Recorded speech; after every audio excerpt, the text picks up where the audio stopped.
Bonjour à tous les amis, c'est Nassim, j'espère que vous allez bien aujourd'hui. 4e vidéo de conduite commentée. Donc aujourd'hui ce qu'on va faire, c'est que simplement on va rouler un peu en agglomération et aller s'insérer sur l'autoroute. Je vais vous expliquer 2-3 petites choses sur autoroute parce que là en fait je me rends chez un ami et puis j'en profite pour faire une petite vidéo. Alors oui, j'ai failli oublier quelques petites choses avant qu'on parte. Rappelez-vous que sur autoroute et voie rapide, le comportement du véhicule est différent qu'en agglomération. Par exemple, pour le freinage, comme vous allez beaucoup plus vite avec la voiture, l'énergie que vous cumulez en roulant vite est beaucoup plus élevée qu'en ville. Donc ça veut dire que pour freiner, vous devriez appuyer un peu plus fort sur la pédale.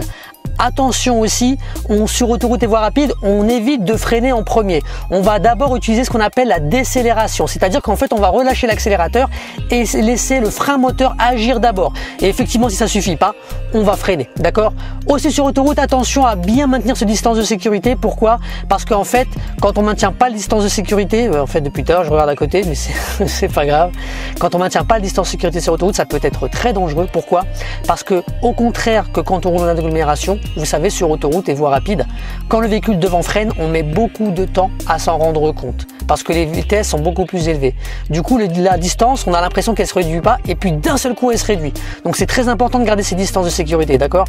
Pareil, sur autoroute et voie rapide, n'oubliez pas, si jamais il n'y a pas d'indication de vitesse, que par exemple, c'était indiqué 90 km/h et vous avez un virage, c'est pas la peine de freiner avant le virage. Non, il suffit de décélérer légèrement, mais tant qu'il n'y a pas de vitesse indiquée, par exemple, tant que c'est pas indiqué 70 km/h, voire en dessous, restez à la vitesse indiquée. N'oubliez pas que sur autoroute, toujours, il n'y a pas de tournant et il n'y a pas de virage. Ça veut dire que vous n'avez pas besoin d'utiliser la technique de tirer-glisser avec le volant, ok, ou de chasser-croiser, jamais. Sur autoroute, vous allez toujours travailler en fait avec des courbes, tout simplement. Donc, il n'y aura pas de mauvaise surprise, rassurez-vous. Pareil, quand vous entrez sur autoroute, il va falloir mettre la gomme. Pourquoi? Parce que vous allez devoir passer d'une vitesse de 50 km/h en agglomération à une vitesse hors agglomération de minimum 90 km/h. Donc l'insertion, il faut prendre beaucoup de vitesse. Pourquoi? Parce que comme ça, vous allez arriver à peu près avec la même allure que les véhicules qui sont déjà insérés et du coup, votre insertion, elle sera plus simple. Si vous arrivez avec une vitesse trop faible, le différentiel entre votre vitesse à vous et ceux des véhicules déjà insérés va être trop important et du coup, vous allez voir arriver des voitures à toute allure. Vous ne pourrez jamais trouver votre place pour vous insérer. Et enfin, autre chose aussi, lorsqu'on sort d'autoroute et qu'on entre en agglomération, alors souvenez-vous, pour rappel, quand on sait qu'on rentre dans une agglomération, simplement il suffit de regarder le panneau par lequel on sort, il est de couleur blanche. Donc quand vous rentrez en agglomération et que le panneau est blanc, ça veut dire qu'il va falloir limiter votre vitesse et descendre à 50 km/h. Donc dans votre tête, n'oubliez pas de switcher, on repasse à 50 et on a toute la bande de décélération pour réussir à le faire, ok? Donc il faut être très rapide sur le pommeau de vitesse et bien freiner, bien doser son freinage. Allez, ça c'était quelques petits rappels. On est parti, je vous emmène, c'est parti. Ok les amis, c'est parti. Donc je vais rapidement sortir parce qu'il y a mon petit frère qui va se garer. Donc on met le téléphone en mode avion, on le range là-dedans et on est parti. Hein, il arrive. Allez, j'avance tout doucement. Je profite pour dire bonjour aux voisins. Je vais le flouter dans la vidéo parce que il est trop beau gosse. Ça filme ou pas? Ouais, ça filme. Fais gaffe, tu vas sur YouTube, frérot. Salam. Sans vouloir te déranger. Could you please J'y vais, ça marche. Ah, je vais peut-être pas dormir ici ce soir. Il faut que j'emmène. D'accord, mais raconte pas ta vie parce qu'en fait, je vais vraiment me mettre sur YouTube tout ça. Ah merde. Donc on s'appelle. Ok, mon pote? Vas-y. Un geste technique ou pas? Non, attention. Bon, allez, à tout à l'heure. Permis prémuni, les mecs. Bah ouais. Numéro 1. Eh ouais. Vas-y, à tout à l'heure, je t'appelle. Ok les amis, donc là, vous faites partie un peu de mon quotidien maintenant, un petit peu de ma vie. Donc je filme tout.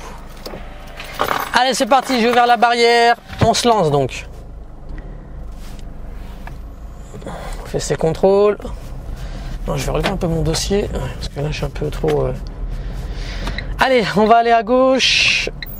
On va faire attention à droite, s'il n'y a pas un piéton qui surgit à côté du dépotoir.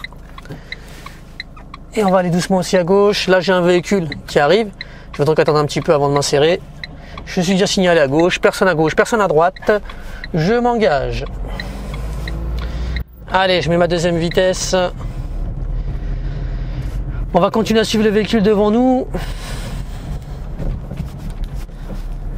On est parti. Donc là, en fait, mes amis, je vais me rendre dans une ville à côté de chez moi qui s'appelle Corbeil-Essonnes, où j'ai rendez-vous avec un ami. Là, pas de visibilité à gauche, pas de visibilité à droite à cause des véhicules garés. Je vais donc repasser ma première pour être tranquille. Allez, je repasse en deuxième, on est parti. Regardez, là j'ai un véhicule devant moi, je vais bien analyser, voir son comportement.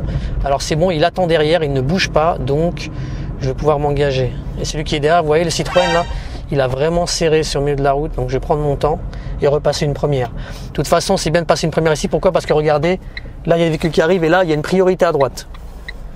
Personne en approche, je regarde quand même mes angles morts et je repars. Deuxième vitesse.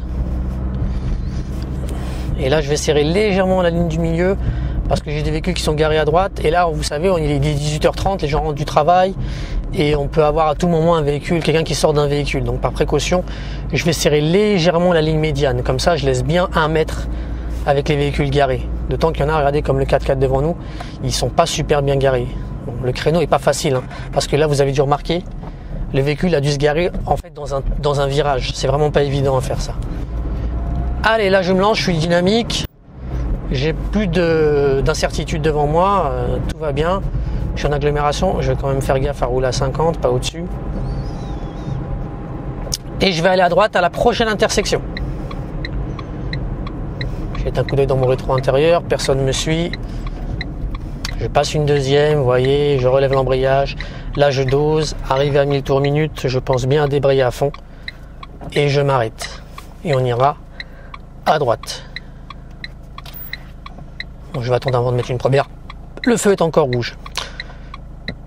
On peut observer en dessous du feu, regardez que si je me penche comme ça, regardez, on peut voir qu'en fait, c'est une priorité ponctuelle. Ça veut dire que si jamais le feu tombe en panne, et qui viendra orange, si c'est le cas, eh bien j'aurai la priorité au passage. Mais attention parce que souvent les voitures qui viennent de droite, elles ne le savent pas et pensent des fois qu'elles ont la priorité. Personne en face. Mes angles morts c'est bon. Là il y avait un piéton qui arrivait mais il était très très loin. Hop, je vais me mettre à 30 km/h. Alors là techniquement mes amis, vous n'avez pas d'obligation d'être à 30 km/h tout de suite. Vous pouvez être à 30 km/h à partir du dos d'âne devant vous. Mais bon, je vais le faire maintenant, comme ça j'anticipe. Hein. Souvenez-vous les amis, on anticipe en conduite, c'est mieux. Balayer à gauche, balayer à droite. Pareil là-bas, pas de piéton en approche.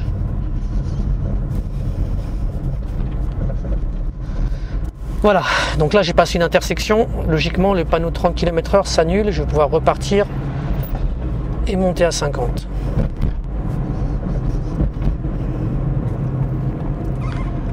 Je regarde derrière moi, je vais freiner, le véhicule ne me colle pas, c'est bon.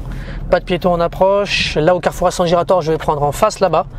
Je vais donc bien rester à l'extérieur. Alors vous choisissez hein, vous pouvez vous mettre à l'intérieur là exceptionnellement parce qu'en fait la sortie d'en face, c'était pas exactement...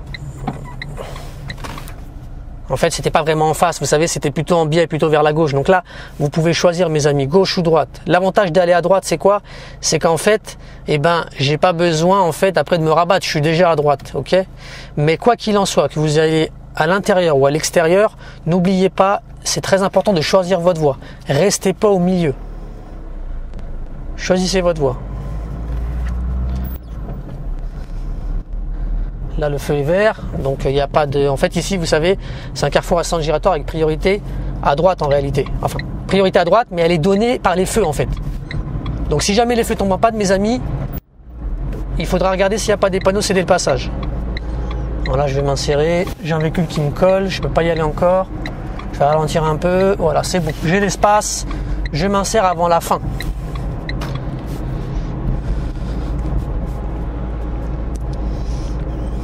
On continue. Là, je vais aller à droite. Je vais vérifier mes rétros, mon angle mort et je vais me rabattre à droite. Voilà, vous avez vu, j'attends pas le dernier moment, regardez. Je freine suffisamment tôt et après, vous voyez, je dose mon freinage. Comme j'ai une petite allure, je risque rien. Ça me laisse le temps de bien calculer mon coup et de m'arrêter proprement. Voilà, dégressif. Je remets la première. Démarrage dynamique, j'utilise bien l'accélérateur. Ça clignote orange, je peux y aller. Je vais quand même jeter un coup d'œil à gauche, sait-on jamais. Et là, je m'insère. Donc pour le moment, vous pouvez rester entre 30 et 45-50 km/h. Donc on peut passer la troisième. Je suis désolé pour le reflet du soleil, ça a dû faire un truc bizarre à la cam, je suis vraiment désolé. Mais là normalement on aurait pu être embêté. Alors regardez mes amis, pour l'insertion, on va d'abord analyser l'état du trafic. Là regardez bien le trafic, c'est dense. Vous voyez les véhicules ils sont pas plus de 60 km/h. Si on regarde bien, j'ai la même vitesse qu'eux, je suis qu'à 60. Donc c'est pas la peine d'accélérer à fond. On va essayer de se mettre à peu près à leur niveau. Allez, 70 km/h on va dire. Ok, j'y vais, j'accélère. Et là si vous regardez bien, c'est un peu particulier, regardez, il n'y a pas de céder le passage. Ça veut dire qu'en fait j'arrive déjà sur la voie d'insertion, regardez. Si on regarde, il y a 3 flèches. Regardez au-dessus et j'ai bien 3 voies. Je suis déjà sur la bonne voie. Donc j'ai pas besoin de faire rétro angle mort et de m'insérer. Je suis déjà inséré. Alors ce que je vous propose, c'est qu'on va jouer l'insertion. On va jouer le jeu, on va faire l'insertion. On va sortir. Et en fait ce qu'on va faire, c'est que vous verrez au bout là, il y a un carrefour à sens giratoire. Une fois que je serai sorti au carrefour à sens giratoire, je vais réinsérer sur la voie rapide. Et du coup je serai obligé cette fois-ci de faire une insertion. Je vous montrerai, vous allez voir. 50 km/h, j'ai un œil dans le rétro intérieur. Hop, je passe ma troisième, vous avez vu, je prends le temps, regardez mes amis. Et là je fais de la détection, regardez, je dors pas. Je vois les panneaux, j'adapte mes allures à hauteur des panneaux. Et je fais ça mes amis, c'est pas un secret. Je fais ça simplement parce que je détecte les panneaux. Je pourrais le faire sur une route que j'ai jamais vue de ma vie. S'il y a des panneaux, je suis capable de détecter donc et d'adapter mon allure. Et vous aussi, vous devrez démontrer ça pour avoir votre permis de conduire. Alors là j'avais un petit doute. Je préférais m'arrêter par précaution. Je vais me mettre sur la voie intérieure et je clignote à gauche. Intérieure, pas j'ai dit un truc bizarre. Et donc je clignote à gauche, pourquoi? Parce que regardez, je vais reprendre l'autoroute, enfin la nationale 104 plus exactement. Rétro, angle mort, je me rabats à droite. Je vérifie mes rétros à nouveau. Et là mes amis, j'y vais, regardez, ça roule bien devant, regardez. Donc j'y vais, j'utilise là toute la puissance du véhicule. Et j'hésite pas à monter le régime, voilà, on y va. Hop, je lâche l'accélérateur, je débrake, quatrième. Et là, je vais choisir ma place, regardez. Si je regarde bien le véhicule à gauche, là, il a la même vitesse. Je signale. J'ai préféré couper la vidéo en 2 parties pour que tu aies le temps de digérer la première.